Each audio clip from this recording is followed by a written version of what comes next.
Hi guys, welcome to our channel mister సిసింద్రి. Young rebel star Prabhas నటించిన కల్కి 2898 AD చిత్రం ప్రస్తుతం ప్రపంచవ్యాప్తంగా భారీ వసూళ్లను రాబడుతున్న సంగతి అందరికీ తెలిసిందే. ఈ సినిమాలో నటించిన ప్రభాస్ సహా అమితాబ్ బచ్చన్, కమల్ హాసన్, దీపికా పదుకొనే లాంటి యాక్టర్లకు అన్ని వర్గాల ప్రేక్షకుల నుంచి ఆదరణ లభిస్తున్నది. ఇక ఈ మూవీ విడుదలైన ప్రతి చోట రికార్డులు తిరగరాసే కలెక్షన్లను రాబడుతుంది.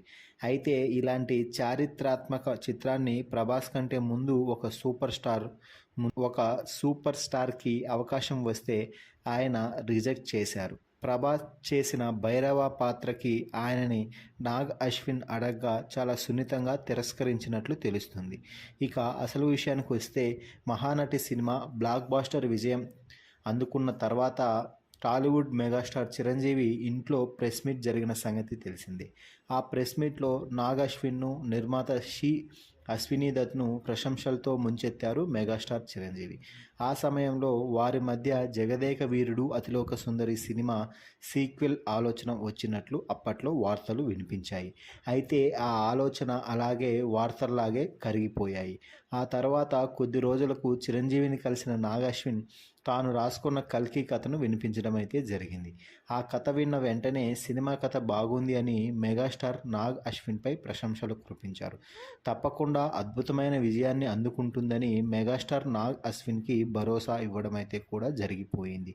అయితే నాగ్ అశ్విన్ కథ చెప్పిన విధానం, అతడి విజన్కు చిరు ముచ్చట కూడా పడ్డారు. ఆ తర్వాత చిరంజీవి ప్రశంసలు గుప్పించడంతో నాగ్ అశ్విన్ తన మనసులో ఉన్న మాటను బయటపెట్టడం అయితే జరిగింది. ఈ సినిమా కథ మీకోసమే రాశాను సార్, మీరు ఒప్పుకుంటే మీతో సినిమా చేయాలనే ఆలోచన ఉంది అంటూ తన మనసులో ఉన్న మాటను బయటపెడితే వెంటనే చిరంజీవి ఆ దానికి నిరాకరించారు.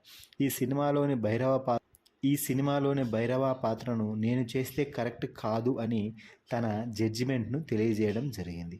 ఇక చిరంజీవి స్వయంగా భైరవ పాత్రకు ఎవరైతే సూట్ అవుతుంది అని చాలాసేపు ఆలోచించి, ప్రభాస్ అయితే కరెక్ట్ పర్సన్ భైరవ పాత్రకి, ఆయనతో సినిమా తీస్తే కథకు న్యాయం జరుగుతుంది, అంతేకాకుండా రీచ్ ఎక్కువగా ఉంటుంది అని తన అభిప్రాయాన్ని మెగాస్టార్ చిరంజీవి మొహమాటం లేకుండా చెప్పారు.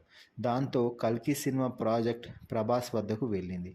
ప్రస్తుతం కల్కి సినిమా విడుదలయ్యి ఎంతటి చరిత్ర తిరగరాస్తుందో అందరికీ తెలిసిన సంగతే. మొత్తంగా